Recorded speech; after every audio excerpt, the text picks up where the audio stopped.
Ladies and gentlemen, if you are enjoying my videos, please click the like button. It is only way the YouTube algorithm really notices me. I would be very grateful to you. I burned down my dad's house. Big mistake. Scary story published by Scare Fiction. Chapter 1. Inheritance of Echoes. Rain lashed against the windshield, blurring the desolate highway into a smear of gray. John Thorne gripped the steering wheel, knuckles white, his gaze fixed on the road ahead. The news of his father's death still hung heavy in the air, a suffocating weight that mirrored the storm raging outside. John's relationship with his father had been strained at best, a chasm of unspoken words and unresolved anger. Now, with the lawyer's dry voice echoing in his head, the Widow's Lake property, John was about to face the physical embodiment of that strained relationship, his childhood home. The turnoff to Widow's Lake appeared like a cruel joke, a narrow gash in the already desolate landscape.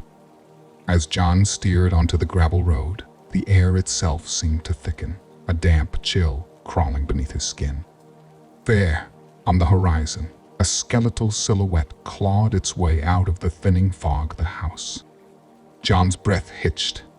It perched precariously on the cliff's edge, a skeletal hand reaching out to clutch at the churning water below. Claustrophobic and foreboding, it was even worse than the nightmares that had plagued him since childhood. Slamming the car door, I felt the wind snatch my breath away. It howled a mournful dirge as it slammed the ancient oak door shut behind me with a deafening boom. Dust motes, disturbed from their slumber, danced in the pale sliver of light filtering through a cobweb-draped window. The air hung heavy with the stench of neglect and decay, laced with a metallic tang that sent a shiver down my spine. Each creak of the floorboards beneath my hesitant steps echoed with a mournful groan, a chorus of whispers that seemed to emanate from the very walls themselves. Suffocating silence descended, broken only by the rhythmic crash of waves against the cliff and the occasional groan of the aging timbers. It wasn't just silence.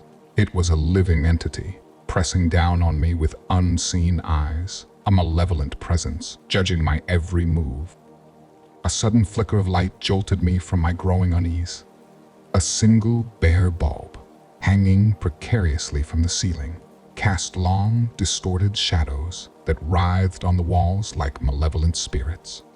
As I squinted, trying to make sense of the macabre dance, the bulb sputtered and died, plunging me back into an inky darkness.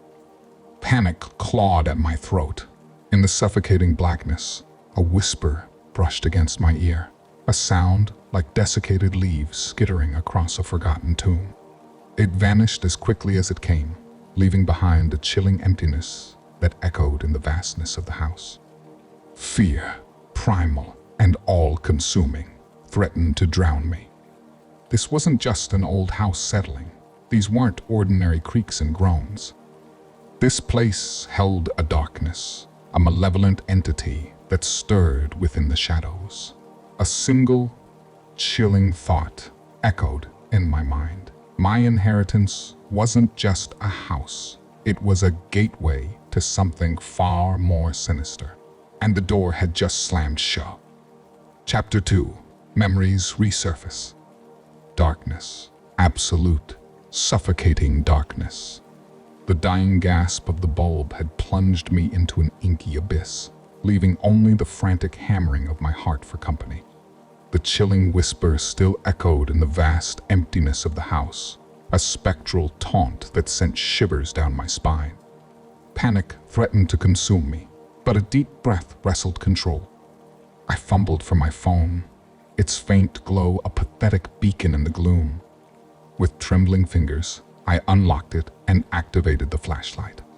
The beam sliced a weak path through the suffocating blackness, revealing dust motes swirling in a ghostly ballet. The memory of my childhood fear of this very darkness flooded back. Nights spent huddled under the covers, convinced the shadows held unseen horrors. Now, years later, the terror felt just as real. Steeling myself, I decided to push forward. This wasn't a time for childish fear. I needed answers. Using the phone light as my guide, I navigated deeper into the house. Each creaking floorboard sent a jolt through me, the groans and whispers of the old house seeming to mock my progress. Dust-laden portraits lined the hallway, their aristocratic subjects staring down at me with vacant eyes. In one, a younger version of my father, his face etched with a coldness I never forgot, seemed to follow my movement. A wave of nostalgia, laced with bitterness, washed over me as I reached the end of the hall. Here, untouched by time, stood the doorway to my childhood haven, the playroom. Stepping inside, I was transported back to a simpler time. A dusty dollhouse sat in the corner, its miniature furniture askew, as if abandoned mid-game. On the floor, a collection of well-worn stuffed animals huddled together, their button eyes seeming to accuse me of growing up and leaving them behind. The sight triggered a memory, vivid as if it happened yesterday. A younger me, sobbing uncontrollably, clutching a threadbare teddy bear as the wind howled and rain lashed against the windows. My father, a distant figure silhouetted against the flickering light, his voice a cold reprimand lost to the roar of the storm.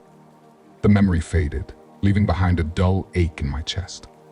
Pushing past the emotional turmoil, I continued my exploration. The house held a morbid allure now, drawing me deeper into its secrets. Each room was a portal to the past, revealing faded grandeur and the remnants of a life long gone. In a library, towering bookshelves groaned under the weight of leather-bound volumes. The scent of aged paper tickled my nose as I brushed my fingers against a dusty spine.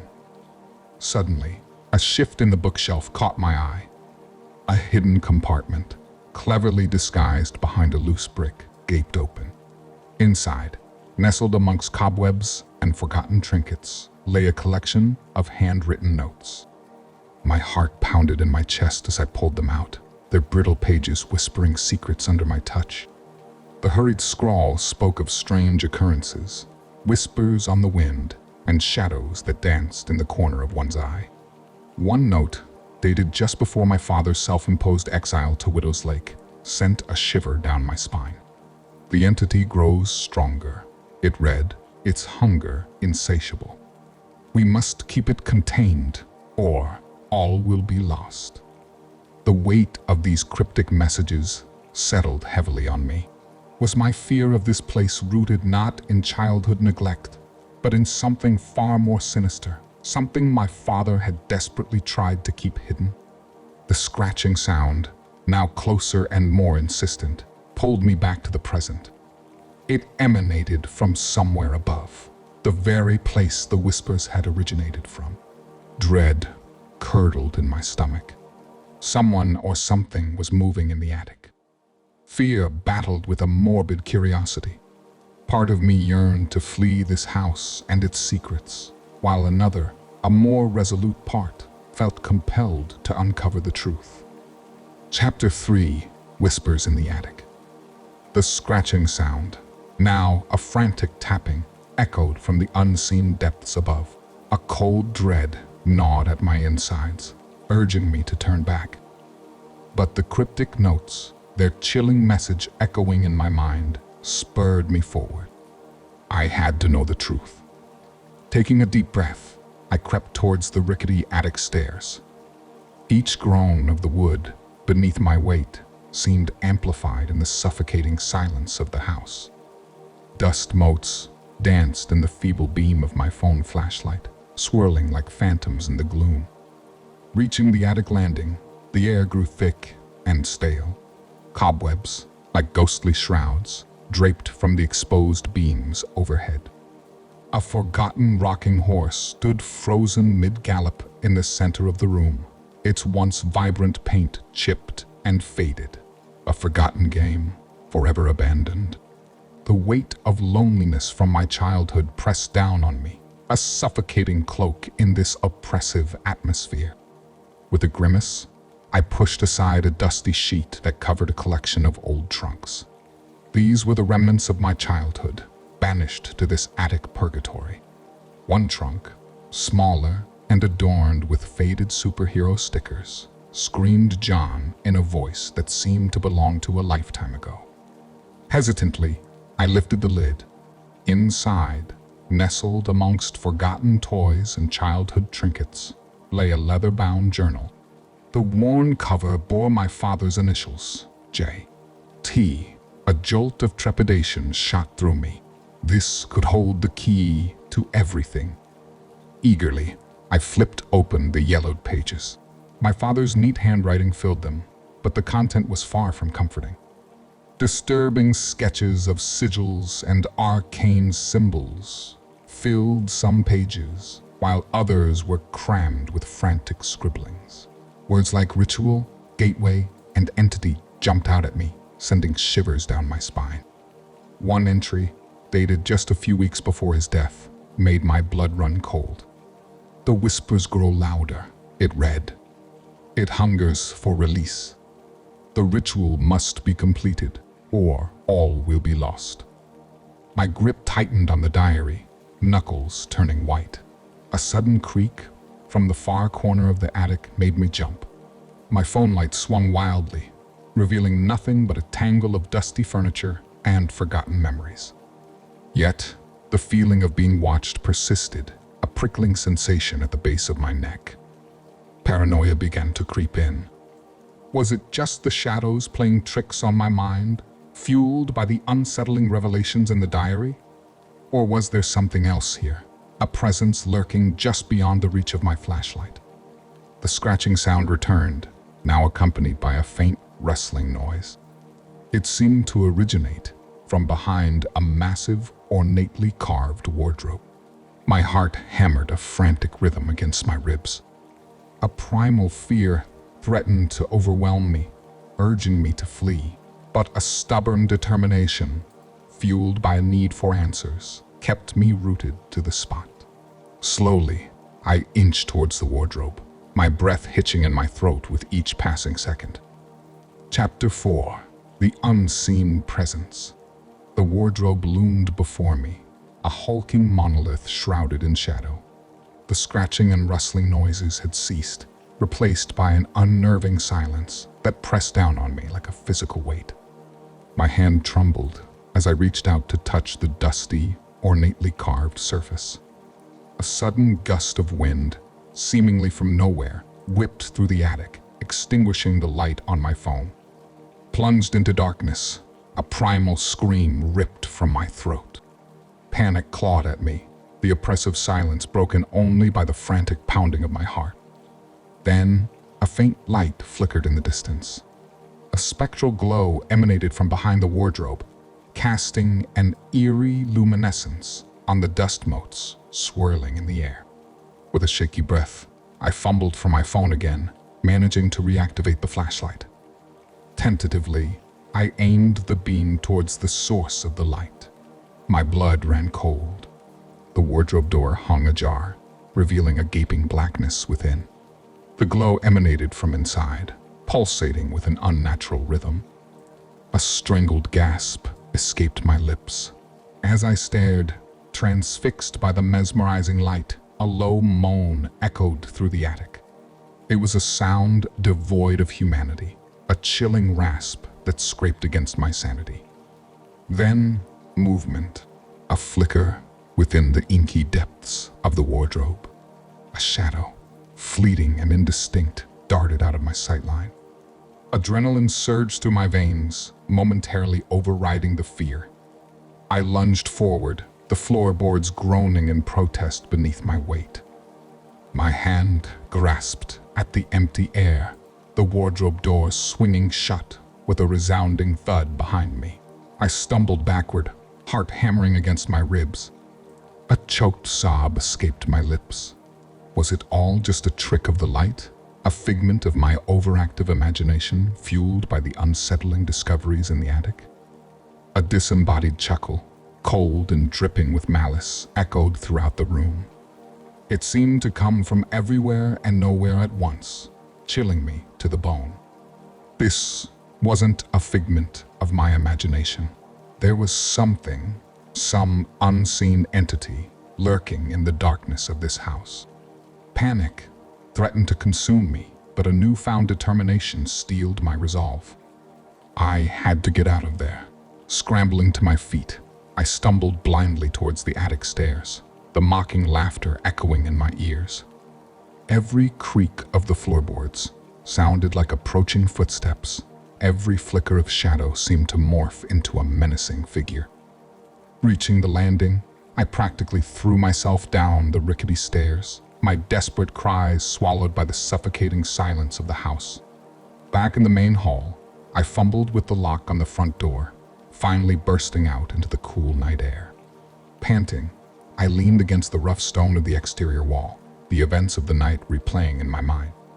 Doubt gnawed at the edges of my newfound resolve. Could it all be a product of childhood fear and a vivid imagination? Seeking solace, I remembered a conversation with a local historian years ago. He had mentioned a chilling legend about Widow's Lake, a tale of a malevolent entity trapped beneath the earth by an ancient ritual, its dark whispers peeping through the cracks in the land. The coincidence was chilling. Was there any truth to the legend? Or was I truly losing my mind, succumbing to the whispers of a haunted past? Clutching the diary in my hand, I knew what I had to do. Research. I needed to find out everything I could about the history of this house and the entity that seemed to be awakening within its walls. Only then could I face the unseen presence and confront the secrets of my inheritance. Chapter 5. The Tunnel. The cool night air felt like a baptism after the stifling heat of the attic. Clutching the diary to my chest, I surveyed the desolate landscape surrounding the house. The storm had passed, leaving a clear sky sprinkled with a million diamond-bright stars. Despite the serenity of the night, a cold dread coiled in my stomach. There was no turning back now. The events of the night demanded answers, and those answers, I believed, lay hidden somewhere within the house, veiled in my father's cryptic messages. With a newfound resolve, I re-entered the house, the groan of the ancient oak door echoing through the empty halls. The diary, now my sole companion, became my roadmap. One particular passage, underlined with frantic urgency, caught my eye. The gateway lies beneath. Only the blood of the descendant holds the key. The phrase sent shivers down my spine, its meaning both cryptic and chilling. My gaze darted around the dusty library, searching for anything that might point towards a hidden entrance. Finally, after a painstaking hour of searching, a faint symbol etched onto a floorboard caught my attention. It matched a crudely drawn symbol in the diary beside the underlined passage. Hope surged through me. Pushing against the marked floorboard, a satisfying click echoed through the room. A section of the floorboards creaked open, revealing a gaping black hole beneath. The air emanating from the opening held a stale, oppressive stench, sending a wave of nausea rolling through me. This was the point of no return, but the chilling laughter that echoed in the attic still haunted my nightmares, fueling my determination. Taking a deep breath, I retrieved a dusty rope from a forgotten trunk and secured one end to a sturdy beam overhead. With a final glance at the safety of the room, I lowered myself into the inky abyss. The descent was long and arduous. The only light came from the foam clenched in my teeth, its feeble beam barely penetrating the suffocating darkness. The air grew colder with each passing foot, clinging to my skin with a clammy touch. The musty smell intensified, tinged with a metallic tang that caused my stomach to churn. Claustrophobia threatened to consume me. The walls pressed in on me, threatening to crush me. Just when I thought I couldn't take another step, The rope slackened in my hand. My feet touched solid ground. Relief washed over me momentarily. The tunnel stretched before me, a narrow passage illuminated by a faint bioluminescent glow emanating from the damp walls. As I ventured deeper, unsettling shapes began to flicker in the periphery of my vision, grotesque mockeries of human forms sculpted from the dripping rock. Then I saw him. My father. He stood there, illuminated by the same eerie glow, his face etched with a desperate plea. "Help me, John," he rasped, his voice a hollow echo in the tunnel. My hand instinctively reached out for him, but as I drew closer, the apparition dissolved into wisps of smoke, leaving behind a chilling laughter that echoed through the passage. Hallucination? Or a twisted manipulation by the entity trapped beneath the house? Uncertainty gnawed at me, but there was no turning back now. I had to find the source of the glow, the gateway that my father had desperately tried to keep sealed. With a newfound resolve, I pressed on, the secrets of the house and the truth about my inheritance drawing ever closer. Chapter 6: The Hidden Room. The tunnel finally yielded, opening into a vast, circular chamber. The oppressive weight of the earth above seemed to vanish, replaced by a sense of chilling openness. The air, while still stale, held a faint tang of ozone, an electric quality that sent shivers down my spine. A soft, pulsating light emanated from the center of the room, bathing everything in an unnatural, sickly green glow. My phone, its battery nearing depletion, cast a feeble yellow counterpoint, offering little comfort in the face of the unearthly spectacle before me. In the center of the chamber stood an ornate stone circle, its surface etched with swirling patterns and cryptic symbols. The air crackled around it, the source of the eerie green glow. This, I realized, with a dawning horror, was the gateway my father had alluded to in his diary. A primal fear threatened to consume me, but the insatiable curiosity gnawing at me propelled me forward. I cautiously approached the stone circle, the symbols seeming to writhe beneath my gaze, their meaning as alien as the language of a forgotten dream. As I drew closer, a wave of psychic energy flooded my senses. It was overwhelming, a torrent of fragmented images and emotions. It was my father's mind, laid bare before me. I saw him, younger, his face etched with a desperate determination as he performed a ritual around the stone circle. His hands moved with practiced precision, chanting words of power that scraped against my sanity. The visions shifted, becoming darker, twisted. Fear and desperation contorted his features, his eyes reflecting a bottomless pit of madness. He was fighting something, a dark entity that clawed at the edges of my perception, its form shifting and amorphous, a creature of pure malice. The final image was the most horrific. My father, defeated, his eyes vacant, his body contorted in a tableau of unimaginable agony. Then, silence. The psychic onslaught subsided, leaving me trembling and gasping for breath. The visions had been terrifying, yet they offered some semblance of understanding. My father hadn't been a cruel man, indifferent to my childhood loneliness. He had been trapped, battling an unseen entity that threatened to consume him, the house, and possibly everything beyond. The cost of his struggle was evident in the vacant despair that haunted his final days.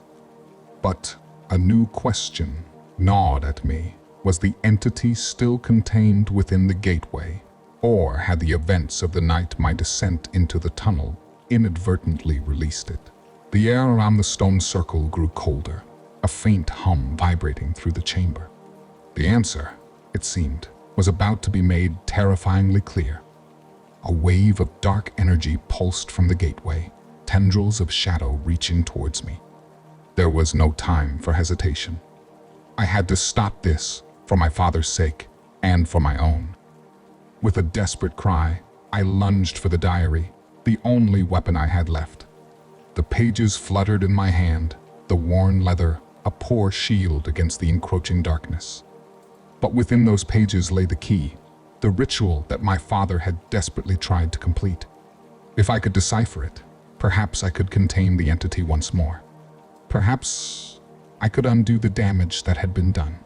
Chapter 7: Revelation and Escape. The diary pages crackled in my trembling hands, a flimsy barrier against the swirling vortex of darkness emanating from the stone circle. The horrifying visions had revealed a chilling truth. This house wasn't haunted by my father's ghost. It served as a prison for a malevolent entity that he had desperately tried to contain. A wave of guilt washed over me. I had judged him harshly, seeing only his cold indifference. But now I understood the fear that had haunted his eyes, the desperation that had tinged his every interaction. He had been a warden, not a tormentor. But my moment of self-recrimination was short-lived. The entity pulsed with renewed energy, the stone circle crackling with an ominous blue light. The ground beneath my feet began to tremble, sending shivers down my spine. The chamber was collapsing. My father's frantic scribblings in the diary swam before my eyes. Words like containment ritual and binding sigil leapt out at me. This was it, the key to sealing the gate. Panic threatened to consume me, but the image of my father's defeated face spurred me on. Following the incomplete ritual sketched in the diary, I traced the faded sigil onto the stone floor with a trembling finger, muttering the archaic words scrawled beneath it. My voice, choked with fear and desperation, echoed eerily in the collapsing chamber. For a moment, nothing happened. Then, a blinding flash of white light ripped through the room.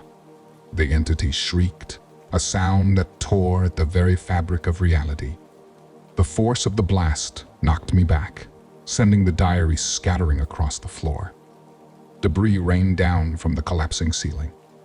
Shouting myself hoarse, I scrambled towards the tunnel entrance, the air thick with dust and the pungent smell of crushed rock. Behind me, the chamber rumbled with a deafening roar, the entity finally unleashing its fury upon its former prison. I clawed my way through the crumbling tunnel, the rope scraping against raw flesh. Above me, the groaning of the house intensified, its very foundation succumbing to the awakened entity's rage. Would I make it out alive? Just as despair threatened to engulf me, a sliver of light appeared at the end of the tunnel. With a final burst of adrenaline, I propelled myself out and onto the cold, hard ground. I rolled onto the grass, gasping for breath as the earth shuddered behind me. Above, a plume of dust and debris erupted from the collapsed roof of the house, momentarily obscuring the night sky. The air crackled with a malevolent energy, then slowly dissipated. Silence descended, heavy and oppressive. The house, once a symbol of my childhood fear, was now a smoldering crater, a testament to the battle that had raged beneath its surface. I had escaped, but at a terrible cost. The entity was free, and I, the last descendant of the warden, was all that stood between it and the world. Cold dread settled in my stomach. The battle was far from over. I had a new purpose, a new burden to bear, to stop the entity, to protect the world from the darkness that now roamed free. Rising to my feet, I stared at the smoldering ruins, a lone figure against the vastness of the night sky. The weight of the world, it seemed, now rested on my shoulders. With a deep breath, I turned away from the wreckage, a survivor stepping into an uncertain future. Chapter 8: Desperate Measures. Exhaustion gnawed at my limbs, a dull ache that pulsed with every ragged breath.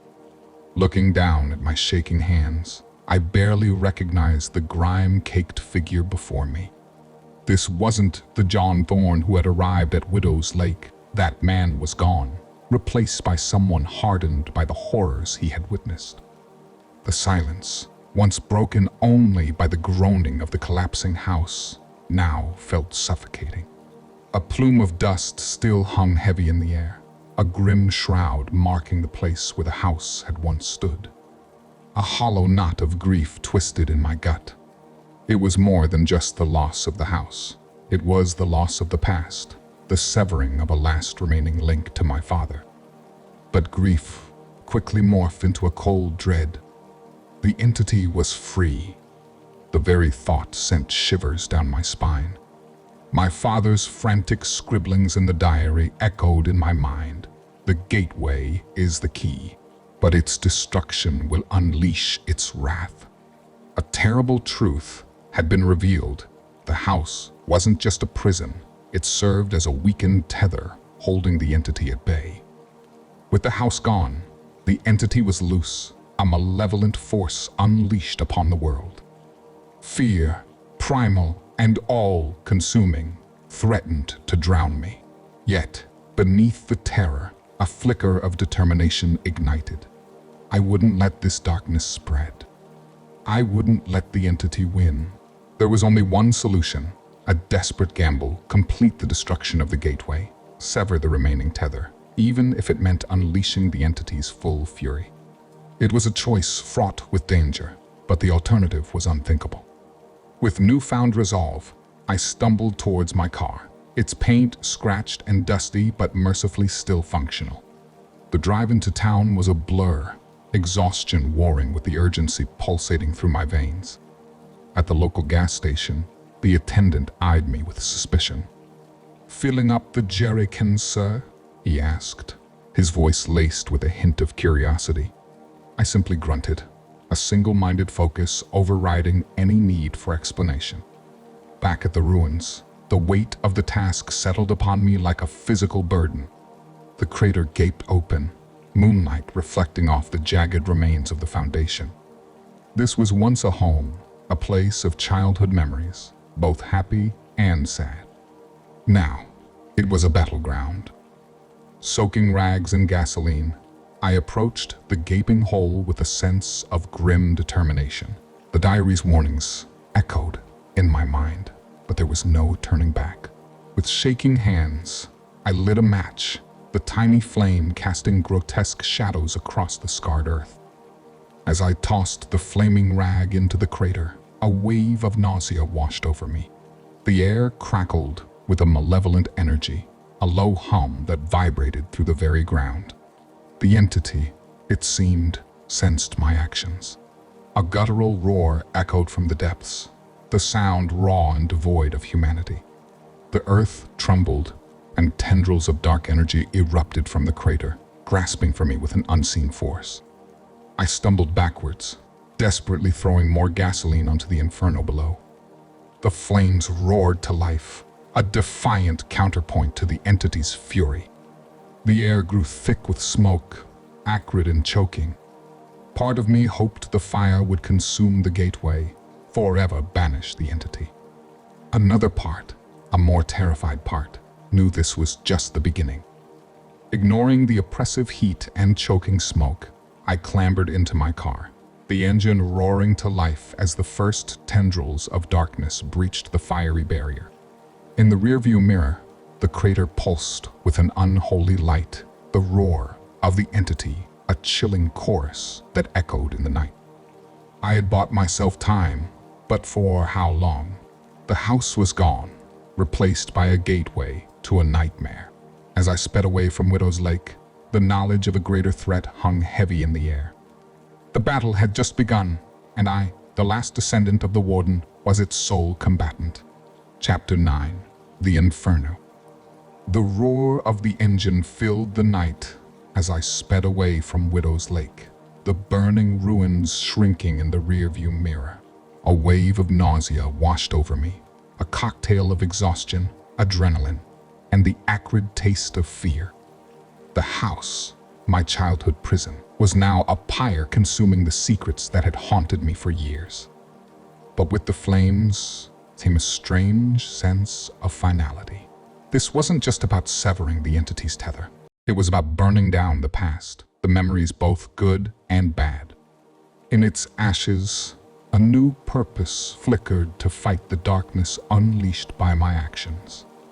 Regret gnawed at the edges of my resolve. Had I made the right choice? The diary's warnings echoed in my mind. The gateway is the key, but its destruction will unleash its wrath. Had I condemned the world by severing the entity's weakened tether? Doubt threatened to paralyze me, but a glance in the mirror banished it. Tendrils of dark smoke billowed from the crater, reaching towards the sky like skeletal fingers. They were a stark reminder of the consequences of my choice, a chilling confirmation of the entity's freedom. Pulling over to the side of the deserted road, I grabbed the remaining jerry can from the back seat. A sense of grim determination settled over me. The entity might be free, but I wouldn't go down without a fight. Turning back was the only logical course of action, to warn the world of the impending threat. But a morbid curiosity, laced with a desperate hope, compelled me back towards the inferno. Perhaps there was something left to salvage. A clue, a weapon, anything that could help me face the coming darkness.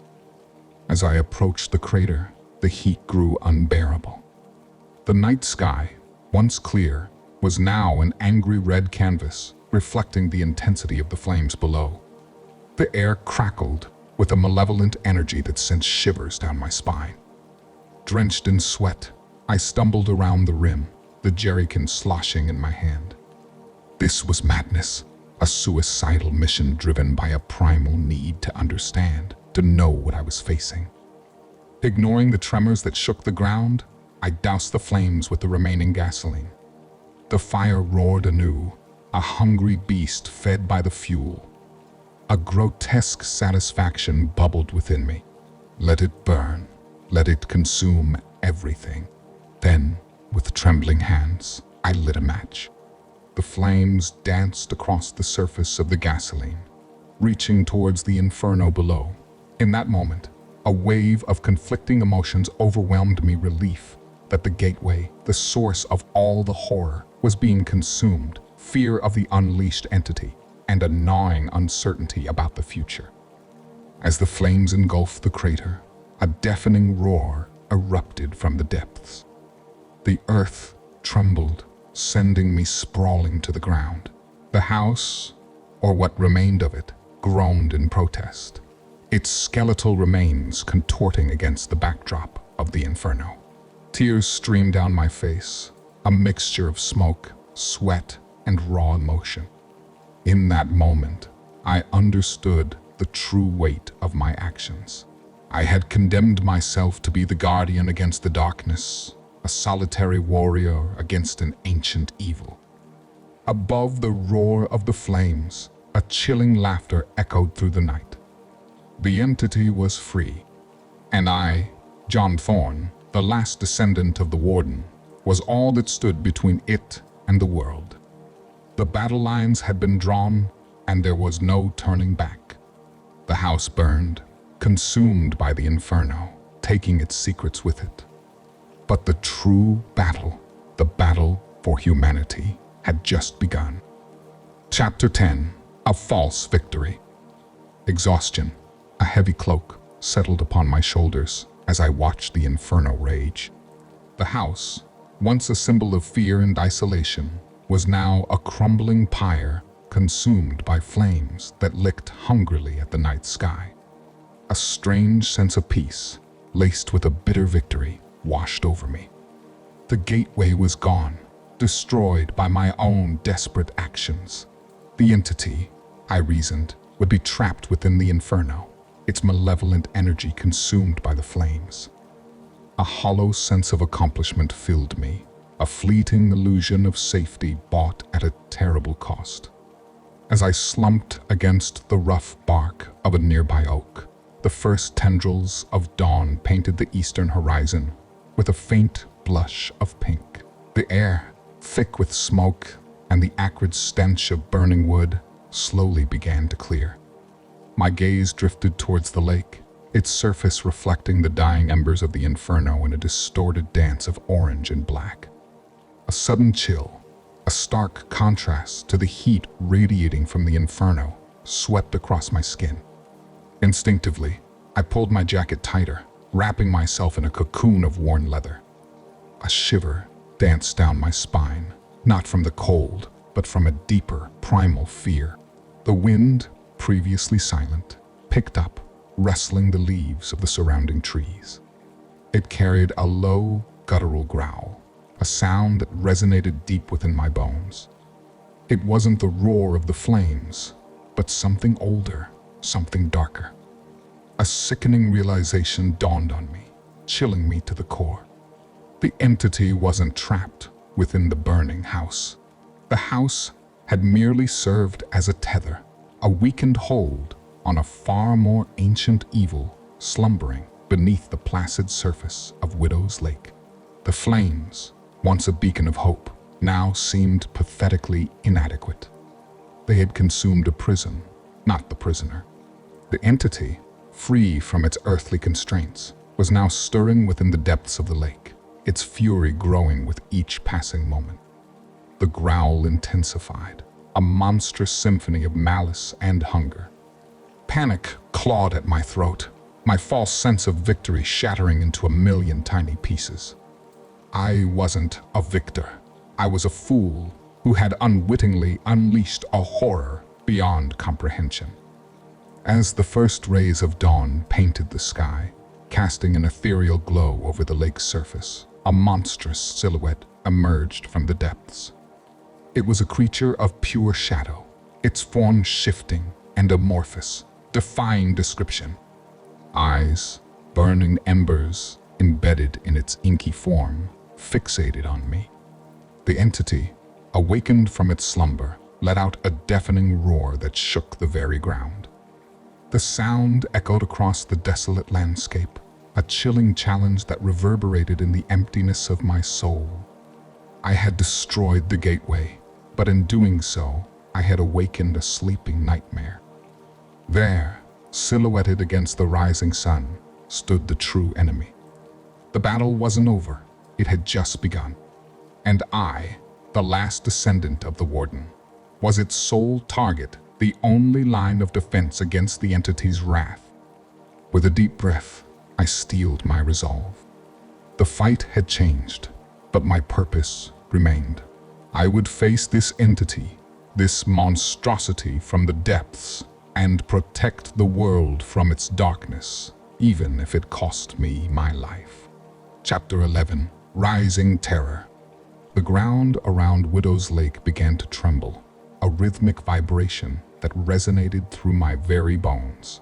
The air grew thick with a palpable tension, a suffocating pressure that tightened around my chest, making it difficult to breathe. The rising sun, which had offered a fleeting moment of hope, seemed to dim its light, cowed by the monstrous presence looming from the depths.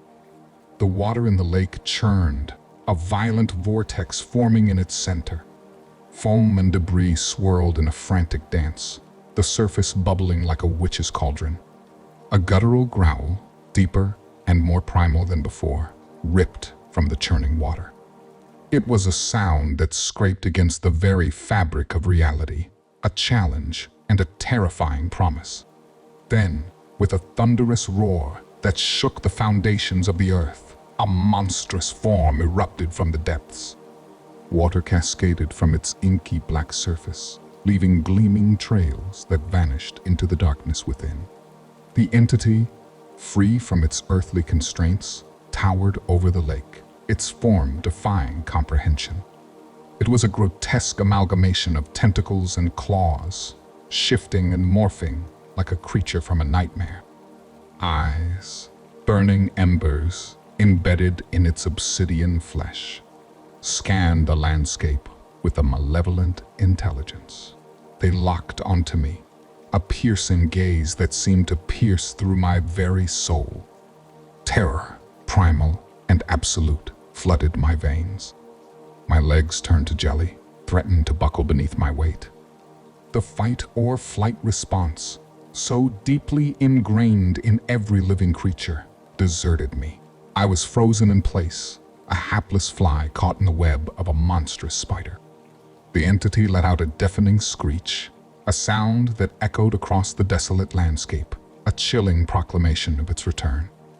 The ground trembled with renewed intensity, cracks snaking across the parched earth like malevolent smiles. With a monstrous tentacle, thick as a tree trunk and dripping with fetid slime, the entity lashed out. The wind whipped past me, carrying the stench of decay and ancient evil. I flinched, but it was too late. The blow caught me full force, sending me flying through the air like a rag doll. Pain exploded in my chest, a searing agony that stole my breath. I landed with a sickening thud against a nearby rock, my vision blurring at the edges. A metallic tang filled my mouth, the taste of blood. Groaning, I tried to pull myself upright, but a searing wave of dizziness washed over me. The entity loomed above me, its monstrous shadow blotting out the first rays of dawn. It was close enough now for me to see the grotesque details of its form, the pulsating veins, like writhing serpents beneath its inky skin, the rows of razor-sharp teeth lining its gaping maw. Fear threatened to consume me, but a flicker of defiance sparked in its depths. I couldn't let this monstrosity win. I had to fight, even if it meant my death. Struggling to my feet, I reached for the hunting knife strapped to my belt, its meager blade a laughable defense against such a creature. The entity let out a low growl, its amusement evident in the tremor of the ground. Then, with a deliberate slowness that amplified my terror, it lowered its monstrous head, its burning eyes boring into mine. Its maw opened wide, revealing an abyss of darkness that promised oblivion. This was it. The end. Or was it? In that moment of utter despair, a surge of determination, fueled by a desperate hope, coursed through me. Maybe there was another way. Maybe the diary, the cryptic scribblings of my father, held the key to defeat this nightmare. As the entity lunged for me, a silent prayer escaped my lips, a plea for guidance, for a weapon against the encroaching darkness. Chapter 12. The Unending Nightmare. The entity's maw loomed impossibly close, a suffocating abyss threatening to consume me whole. A primal scream ripped from my throat as I scrambled backwards, the slick earth offering no purchase. My fingers fumbled with the clasp of the hunting knife, a pathetic weapon against such a monstrosity. Time seemed to warp, the world around me blurring into a haze of terror. Then, a memory flickered from the depths of my despair, a cryptic phrase from my father's diary, sunlight bane of the entity. Hope, a flickering ember in the face of terror, ignited within me. Sunlight, the flames from the burning house. With a renewed surge of adrenaline, I scrambled to my feet and turned towards the inferno, the monstrous form of the entity hot on my heels. The heat radiating from the flames was almost unbearable, but I pressed on, fueled by a desperate hope. Reaching the edge of the crater, I stumbled, nearly falling into the inferno. Below, the flames danced, consuming the remnants of the house in a hungry embrace. But amidst the flames, I spotted a lone metal object, a scorched gas canister, a relic from my earlier attempt to destroy the gateway. With a surge of relief, I snatched it up, my hand blistering from the heat. The entity, its amusement waning, let out a thunderous roar that shook the very ground. The ground beneath my feet cracked open, sending me sprawling. Ignoring the searing pain in my ankle, I pushed myself up and bolted towards the flames, the monstrous form of the entity hot on my heels. I reached the edge of the inferno, just as the entity lunged. With a desperate cry, I hurled the canister into the flames. A deafening explosion erupted, a blinding white light engulfing the crater. The shockwave sent me flying, the taste of dirt and ash filling my mouth. When the ringing in my ears subsided, I cautiously peered over the edge of the crater. The inferno had intensified, a monstrous pyre fueled by gas and desperation. The entity, momentarily stunned by the explosion, recoiled from the heat, its monstrous form shuddering as if struck. But even as the flames danced with renewed vigor, I knew this was a temporary victory. The entity, a creature of ancient darkness, wouldn't be easily vanquished. The fire might weaken it, but it wouldn't destroy it. With a final, earth-shattering roar, the entity turned and lumbered away from the inferno, its form slowly dissolving into the shadows of the nearby woods. Was it retreating or simply biding its time? The answer remained unclear. I slumped to the ground, exhaustion claiming me in its icy grip. My body ached, my mind reeling from the horrors I had witnessed. The house was gone, consumed by the very flames I had ignited. But the entity, the true source of the nightmare, remained at large. As the first rays of sunlight filtered through the smoke-filled sky, casting an ethereal glow over the ravaged landscape, a chilling realization settled upon me. The battle wasn't over. It had just begun. I had escaped the inferno, but the scars, both physical and emotional, would forever be etched upon my soul. The entity was out there, lurking in the shadows, waiting for its chance to strike again. And I, the last descendant of the warden, was now its sole target, forever bound to fight the darkness it unleashed. The weight of that responsibility settled upon my shoulders, a heavy burden that promised a future filled with uncertainty and unending dread. But amidst the despair, a flicker of defiance remained. My father had fought it, and so would I. I wouldn't succumb to the darkness. Armed with the knowledge gleaned from his diary, a tattered yet precious legacy, I would dedicate myself to finding a way to truly vanquish the entity, to ensure it never terrorized the world again. The battle may have been lost, but the war, for the sake of humanity and my own survival, was far from over.